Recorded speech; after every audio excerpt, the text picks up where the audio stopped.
Well, we were disappointed in Micheál to lose last Sunday. I suppose we led by 8 points, but in fairness to Galway, they were very good in the second half and deserved their win, I suppose, in the end.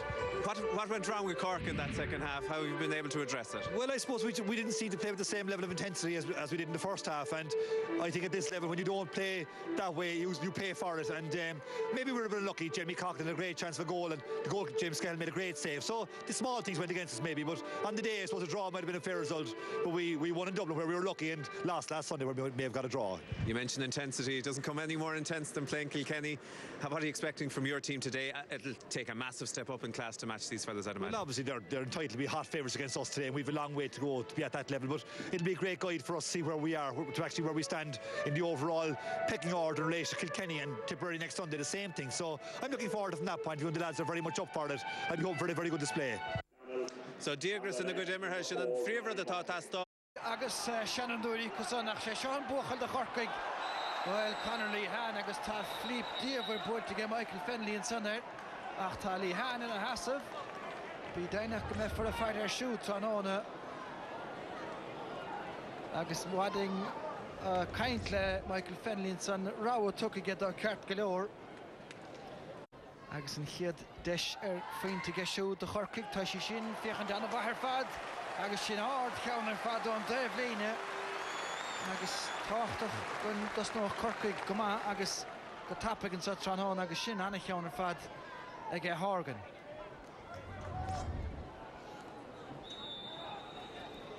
Martian David Herity. Tos no sa Neidig noch a séstall me jimmer sit in giedwer de Cork. Boetemach van ik Lihan aan de groep de Lorna Parkinson ik Lorcan McLachlan JJ Delaney was de Finini Straklich en Trust na Parke vier skjoge hen en Stitter Bishop achtige TJ Reid en zo agus een captain Maltoig Drain aimse hege ver Garik Shak agus begart gememister Goharak Saravad en zo Shagdaini hen aleshin Ní bhéon deacrach de Richie an ceann son a chur thar an drasná a chur a bit. Seo an sais ceannaíochta tá heaspáinte Richie le tamla nós. Se be se samúliscin cos mar bheith ón Cadigan a fighter Richie.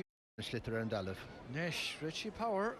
Se tuairt faoi cúil beidir. Seans go bhfuil tá ceathar istigh cúigear go dain féin. Michael Wadding a cinú go bhainnig a chadéile go glan da seanú go dócha sé an poxa ar pesciile. Tuairt fé chóil a dtíorthain. Well, díreachos cunna trasnáin. Dír a mór an ann, bhfuil sé go an leid réid, orachar amachchas amach a bhí ann, beidir gur chóil a bhí an aignig beidir réis sé géirí a chur isteach. Díreach faoin drasnáin. Se chun sé an cúlúnta a daim sé Liam Watson a gluthe ceanna sa gabba gríine am cúpla seachna hin. Ag Richie Power an sa ar aig na gúlaí amach. Agus ní lech sénú mut caite caithig chorcaí bheith beganí sa chúirí mínis agus iad a dul. Ma gesúd, mas fel sí gár de chanis. Bute óhead na láimh cléige ach bhí an ile a géirú a gcónaí agus bhí sé dul amach a John Taibhlín a gcónaí. Bhí mar a dúirtú bhí an tuileann ag géirú agus simúlaí de ré féin agus Stefan McDonald freisin. Se bhí Damien Cahalán mar lán chulaíonn teachtain sa caite go sin únad cinntetáile líana ge Corcaig. Nes Lehan, fehrú ge Brian Hogan ach neart má léirthe ge fearhainist na corn. Voor ze pointed een sco on het zo'n technische McCarn. Stechen zo maar wel Cahill nachten. Dat ver is hier geen kienig Pertica vloegen. Agus Kieran Joyce is. Het hier gaat lien we mag. Die weg. Koekin de grebige Elen Boertigen vers agus fos ogma. Shot de stege ge agus een sprukheimse buiten van elle. Dat han we daar gobert goma he Gracie Godisha be een 3 count a 4 Maher. Nis Horgan agus ceanna le seoltaisteach go dtíar fad a get an bhertamón na bocan na saoire har a bheith crín an dát har a bheith crín ní len scór feite goin nó nimmar go dtí seo rénas agus éon cholín. Martian David Herity ceann bra fad a geisiú TJ Reid sciláling ar fad Michael Rice las muchan múntóir gláiste chiaráin anna hín plé ach an tuiscin te bhí ge Reid an son cad a bhí tarlún timpplair. Gan dát well tagan sin le taithí agus an méid a chluhí tá imar go lena chéile pasíontach agus rééis ina éanaar agus díreach ar an drasnán anna chrín an chéad scór nó méid dé go le hiimethe. Nis don log, dúr ag Lorcan McLachlan a bhainte machach tá an brisafachta a Richie Power agus tá sí builte láireach pán bailig a Richie agus cégur sé tamil amach an gúl ní a bhain decrachta tunnige. Segan dát forse pucks nó méad ó hin agus dairí leisin an sprucha aimsú ó 8 slatamach hí an ceann son dúrach tebistig de 7 slatamach agus an torra chéana leis. Se ráfeinte leistigh den neomad a ge Kilkenny. Corcaigh begáin in beag níos sa bhuiile fáil Shelver an Schlitter. Lorcan McLachlan déanamh go maith agus anna cheannisteach mar a bhfuil Jamie Collin. Se chun Willie Phelan bhí mar lán chúla leis na maniúr féghón san. Creibh na hir an buite sa gráid sin ige. Patrick Horgan scuilte fé go tappa ige Horgan buit leis a glíháin ach paint anna bhrear fad agus go dtí seo fuithe anna himúil. Anna himúil go deo lá fuidefid hana conílacha anna wahar fad cuma íontach ar an barc tuige nach meclithe wahid na fórna seo cepan. Tá agus sin ceann anna bhrear fad nes ón Cadigan. Gana ingen na an ghair dogus aga genis ar gunne bhainteach más féidir sé a rís pas bra cáil na techt smachta a geisiúd. Siagarí cólachaí dá chud leis an glob Cathal Nachtan an gurí a gmeach leis tá na cosa gur Willie Phelan agus tá Cathal Nachtan gáis decha dún chúil ile anna ggéar fad ard scór a dascar ó chuman baile nua handroma. Gandát anna choimart idir an mertacháin sin ó baile nua handroma agus fechar an luas faoin bharse tá anna haithí a gcuine ar Cathal Nachtan agus an luas atá faoi agus sin cólín íontach an sin. An Jackar é stoppa nuair a héan sé faoi láin seáil mar sin. Se scór a fuinechan san nas 6-3 nóir stáil me Hogan gan an bháil bheith Harmola Bertenson trúr Corcaigh a chaun ach sé an catahachil ón learcan a dhéanaan dí bháil siarn sagarí Richie Power bouta bháin eile agus an spruchaim sé ríiste gur fear charach seach. Gandát chuann siad cumána himplíar na scórna nuair a raibríon na glúiseachtaí sin amach fechar learcan an seo cé go raibh sé ar an talamh agus raibh sé an glúine deireadh leis an Schlitter a áil agus pas láimhe anna happy go thuirt an sin de Richie Hogan. Seán ógur éiste bhla chiadúir se chun líhanaan is luas maige skilt an scohan san Paistú bhcha líbh JJ ó hásta gur duineach modán mar sincha stechan san i míle bháideistig cos an tóir agus gan aige chuir puin brúin san ar Willie Phelan Macarí Joyce builte get Joyce gan fiochan chun céine agus becheart go mocht na Corcaigh seo Cathal Nachtan tarach ar spás ige Corcaigh sa líne le hosaigh seoltaisteach an ard ar fad agus thar se drastáin. Thanks for fight to get fair played up. Count Jackar galore and muir an glíhan ach bhí an písa imirthe sin ó Connerly Han go híonntach a muir an glíhan mar a fór sin ceann is fearr an sin ar JJ Delaney ach bhí Patrick Horgan sa lár ar dós ba ceartá an pasa a thuirtá. Na seo halpín de homplaúirt against Shannon Doherty bhacha sin O'Neill inis ar chapta na chunta William Egan Gluiseach an cín tá phríomhfacht go Shane O'Neill tá sé cearcailóir Horgan i gcuir go neachtaléir agus éas a ciúlacht fachta ríiste agus pe go dúach sé fé chúl Brian Hogan mar cháúidir fachta ríiste tuis gur duine chúáilir agus pucséiristeach méilta go Horgan. No méad ó hin agus bin an rud a cruigh an deis sin do Connerly Han agus críting sé le scóir an taobhile le Cathal Nachtan. Scóir le facht go Patrick Horgan an son sin cheadicín inis Trícín ó focan na séir ceann. Ríist ceann anna bhrá anna de go deo ach fiochar sin William Egan anna gháil go deo gan bhar a bhid chun bheith go búna déanaí Brista nósan san go cliste an sanna gnóil hickey. Láideach bampáil tá sé ar nó TJ Reid stechan sagarí Matthew Root. Trúr nó ceathar Corcaigh nach tá an bail a gcónaí ach ar deirí ar fachtantá Stephen McDonnell an Cronin san air stechan míle bháidansa anna go bháilistig well ceapas greibh sí ge facht ge Paddy O'Sullivan seansas ar bháide a Corcaigh sa bháileúntacha ge Heriday Paistú bhchail tá nach lehansa againn. Tá gandát tá gach seantón go mé ársá cluthe goin ribidéire gus rinne an cúlbar an bhahan sin Heriday chomáid sé gáthúil ar an Schlitter an sin fechar se fúil Paddy go maitheh bhúil se go tréine cheas sé bhód chuir sé stop leis. ach tá na lísin Tá gan dá. Nis sé igen fénig a hóca gin ceansa fear Chilbhrin. Sríndíirich ag na ggólaí amach tá sé hénig sásta le sin na stóilm agus tá an bheirstigh chum mac chéanna. Agus tá ceart go méir sé ansásta bhúil sé go tréine, bhúil sé go chríne. Art cholín an sin ó William Egan. Fechar se de an ábúlan John Gardner na puchan na séra sin, Neil Channa gimmert in jobh. Tá William Egan Ableton. 28 sráile buachta na san chum mac chéanna. Nis Richie Power an ceansa seoltas deach a ríiste agus well gan éon ligí go dtí seo léide hiige. Bhíon ceansan go húnta freisin anna chosú leis an gceanna scóráil se den ó méadú hin beidir ó 8 slát amach an cúil stíláilin. Chanar Líhan Larkin an son an adamach which sin leis bocha himach ónad mar lán choúlaí tá Power meisteach go dain fénig agus déach sin na cosah against ar McDonald leis a gafaláistigh dá Bail an sod a chorca ganach chuid cuis céim na mátá ach tá pocéidir go brownta go Michael Wadding sa stólim ach jaslim na cuis céim na chóirmh. An dátaí anna chuid cuis céim an sin ag a Richie agus faoiar hir hall thug Wadding pog séir dó. Hannig na cumán isteach timpeall ar na ribhéin dót faoin galís ag a deire. Sé Well, tá sé deachíad a chóirmh an son nach bhí níos móna chéir. 16 de faointíige nílach Michael Rice ar chláir a scóir de Kilkenny seachas é. Caiitisteach an son agus cénar bheith be an buile bar riamh daimte leis an líontána deireadh leis an líontána réimsú. Rinne sé an mar bhfuil sé go láidre an óm céanna bhí sé bhd níos ísleán an ceann ribh sin chuir se thar an drasná níos luúthe sa cluthe an is cúil feiteigh na cuit an céad cúil ó hanneomh.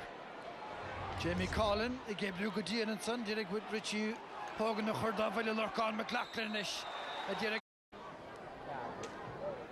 Seoltasteach ag McLachlan ar ag an chúlamach Paddy O'Sullivan chance a chúl na chorcaig feachtaige ach an gríon cinnte sna stóilin son ar réine ach ní chuir seasta ar chlóinua.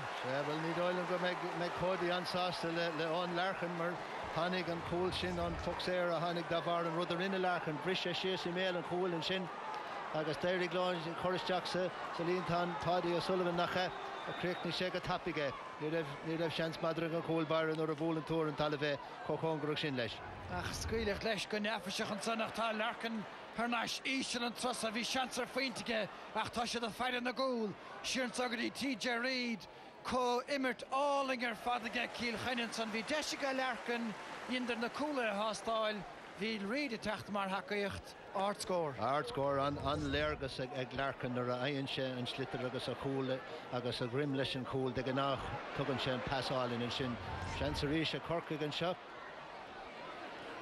Tarakar Hansna again sweet dem san istig alarm agus fachta agus sweet dem is os dú chonig mar a dúirt agus ile géir ach ní héana se bheróga agus sin áir misnig den bheróg. Se an dá artscór an sin ó Sweetman bhí cúlín na testáil ó Corcaigh an sin agus bhí an misneach aige chun tuairt faoin scór sin an rud is tábhachtaí éiscin sin an rud beidir sin an bhá go bhfuil se an bannéil agus ar an bhuiin. Se agus well chuir sin áhas ar chéan dara ó sin Hanley atá fiochan ar gluise seo chomá trúr dethár agus sime cosút a gúsaí sport anna cheann seoltasteach ag Richie Ho. Sin an rud beidir sin an bhá go bhfuil se an bannéil agus ar an bhuiin.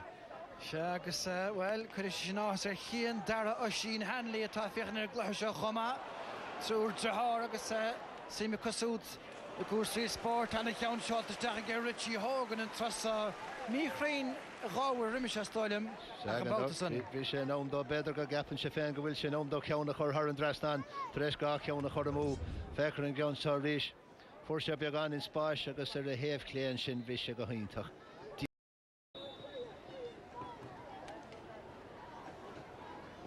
Patrick Horgan buirtisteach an sa gceann áard agus tá sí crainn stáilm Níl Scéilte.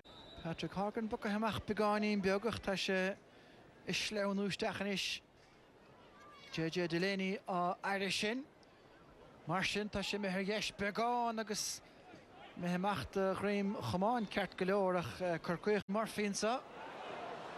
Cé nach siúd an sprucht Mike Kieran Joyce. Scaite féige Joyce agus titeisteach a méal agus a live chóna óig. Fécha sin áard go bháil go Líhan agus tá Murphy a ddíreach techt suas leis. Blamach Painton-sa beg liú Davidson an slóige Corcaig. Agus tuige nach meach a bhríon mar a dúirtó sa chéad leat tá lepa maithag an bheróg seo agus hespáin sé chécho maithis atá se san éir an bautas an Cork idir ré féin agus Paul Murphy bhí Paul Murphy san áit mí ceart pre ceartó a bheith taobh hir dá chéile Cork an son agus ní raibh ach tormháin leis an nónsaí sin cúlín íontach an sin ó le hain. An a bhlocáige lur ciún go leor Cronin se chun Brian Hogan inis. Is gníon fiú gáir agus orda leis a ggé Shane O'Neill Bert Bhailen Aspagach Shane O'Neill hénig hú Carlton-son. Owen Murphy déanamh go maith agus é sin buite ar naisige Kieran Joyce inis. TJ Reid tá go ar naise ar a gitóg agus Sweetnam á bhlocáilton agus Cathal Nachtan inis a bhí go maith a chéad leis an de Chorcaig. Buite ar na láimh a cléir ggé siúd. Buig JJ Delaney and Ross shot. Patrick Horgan initiated a geshun look on the Macadron to Evlinach. Stachary Joyce to reached. Teppen a shoot a deppen. Chef 4 sound agus Martin Fogarty agus Brian Cody and son. Golor Guisha Atterson a yenach Chinu Here Iran. Richie Power agus bhfuil ceanna leimse thuige sin héna hochtan is pattáim nach cha. Sé sin a héna hochtan cean an céad ceann feite go Richie an seo. Joyce sa tarna leise. Ísio ige TJ Reid agus Owen Murphy. Cur a bheithrú ige Brian Murphy ach Richie Hogan ag ige Marco Hogan agus sin stúra dirna cúlíige. Sé an áit an ceann sin i bhd níos fearr bhrisise amach go deas chuige cruigh sé an deistá féin nuair a bhrisise amach dó. Hannig sé steachar agus cruigh sé an teanstá féin agus thocriigh sé féin síos go cuaramach agus críochnaigh sé go geile. Arnaí choscail anna hapagach potúna ige Hogan. Nis bhfuil éanamh nach Chorcaig a thugad dír ar an matún Líhan. Steach a míle bháide hat trúr tosaístig fachta ige O'Sullivan. Nach a bháil an na léimta náda san éir aige. An scór an sin a bhríon an scór ar fad hannig sé steach ó Líhan beidir go raibh Líhan a tuairt faoi cúlín. Níor bhfuil sé láidir go leir chun cúlín a áil gus fechar seo nar a hannig sé steach i drán cúl Deirí le O'Sullivan brethir an geansan agus dúmpaigh sé le lús lasrach agus díreach ar an drasnán. Ard gramú ar fad fechar sin an a scór.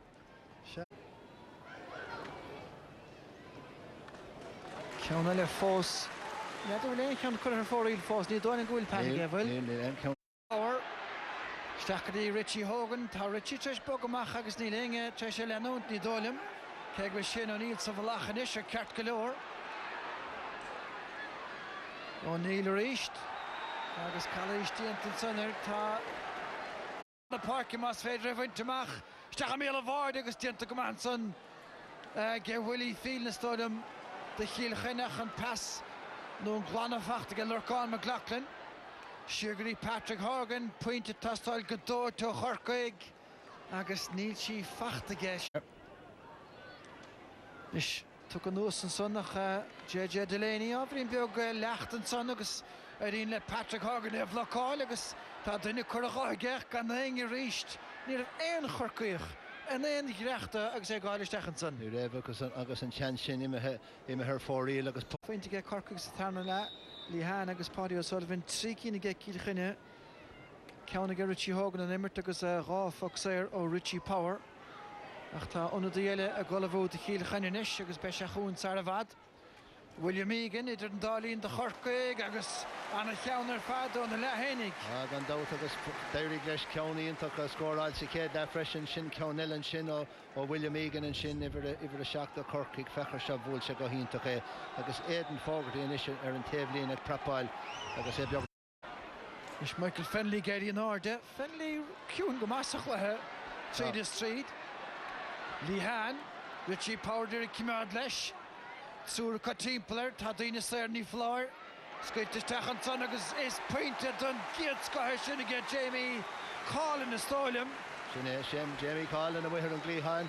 Yes and son for she just for she passing into Conshin. For she passing into Conshin O'Connelly hand agus fecher summer more score. Ian took a job. On score and Shin Jamie Collin and Kate count fight again you.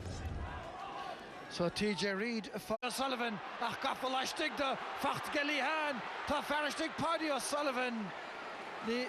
Patrick Hagen is kinte kom of wat doen in Gillihan. Leistig Heger Hagen en Baker JJ Delaney.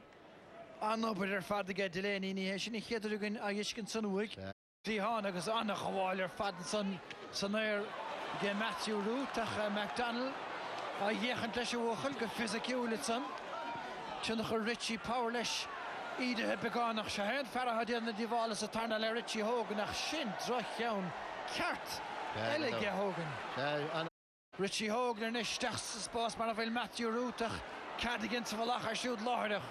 Bishop fighter get Colin Fennelly mata ta should a fighter and a pass the shachas Pointy Hogan Kilkenny. Droch laat get Cork. McCarthy tachtach ta Kieran Joyce Trish Clahama hier met het Kilkenny gehoord has a tarnala nish power a door chef feintin ni horig passale Matthew Root Ishel Trastan Cholinson Larkin tacht Michael Fennelly choma kienne ach de Cork Eagles en Land Chole ganna vadaan tuchtach skuilele Croy Tapwig Anach het tussen get Cork again Lina Goeig weer de staat ganna in steek Bergemach een enkele stachen is maar wat je vacht ge Hargan Sugary Sweetenham Levelock all to get Michael Rice agus Harry Roger School Willie Phelan is toll met Gebe Phelan Town is stache shin Sheeran Sugary Hargan Fire Hans Willie Phelan a soccer gemi Rocker gen erig te hoort vergoele Zoals de cool in about the sun die de horror score The Laura am a Falco kunnen count so vogend. Hoe ga je doen dat Tahroor? Die get Chorda Vile stachle William Egan Choma. Share die Richie Power. Na goalie Oscar to get Richie. Agus Clay. Agus gets the Cork Igration Igramu. Shot the Tachen so. Imertana Yasser Fad. Agus in fact of Arca. Eden Fogerdien son agus Beg Di Mar shoot Lishan Erickson. Bekend on counts on the creek no. Net er wil eentje te vacht gen Niall McCarthy aan zeggen parken. Vi don't log direct tachter en son recht Larkin. Leru Nirten son. Sweet met tachter sterk koma.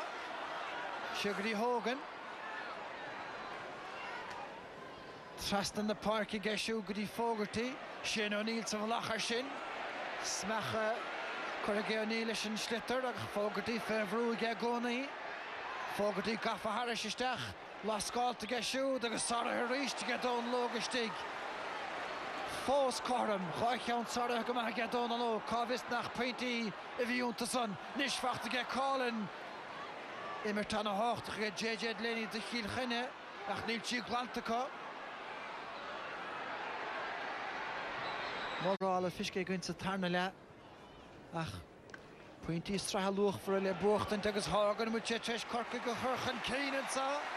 And a Yasser Fadige McDonald block all to get Larkin agus snap by Leshige on Larkin and so. Stachan Sogary Michael Rice to start him Lubesha Fogarty Bader Cannon Fennelly Gierig Dul Temple and son Brian Murphy Tasha Fos out nach ta pucks Brown to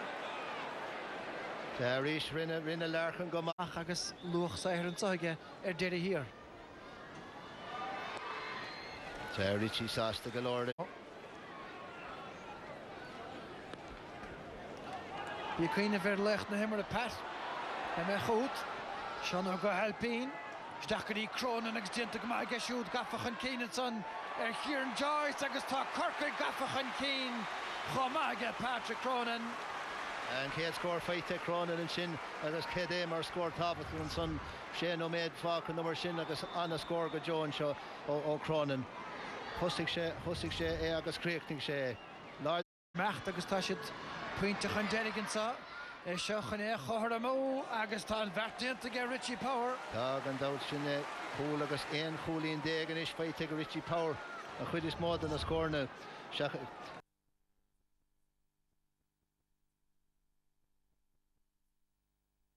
We found Maharimishimach, Richie Power, Sweet the Mott. Kilraisach, we found Maharimishimach, Richie Power, Sweet the Mott, Jennifer Gomanson, agus Paddy O'Sullivan, the Horkig, Gaffige Shul, agus Vieskamage, Cadavir Shulige, Hushesh, Taxigram, Denonson. Rinne Seanwa, Paddy O'Sullivan and both the son, Rinne Seanwa, Gajoke and Breher and Johnson.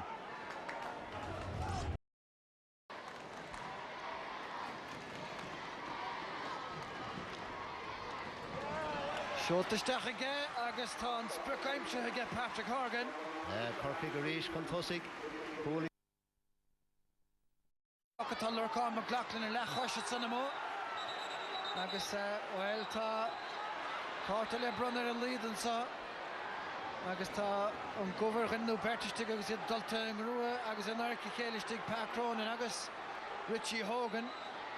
Went to the scene, Corahan, or the Kelly Cartgalore. Nish Ta Carta, August. Richie Power, Jorgen Carta, Kentor Carta, Ta Wadding, is come on of your horse there, August. Carta, Derek Dira. Derek Dira, Richie, Darren Clehanson. Agus Etheresh Cool, Agus Ian Cooley in there, Agus Scoral. Well, Big Rock, going a shot, so. Deshelle Corkiganish can point to Scoral, Hargan Taghamach, can point to Island Shin of Willisair, Octo Slaton Cool. Shamar V.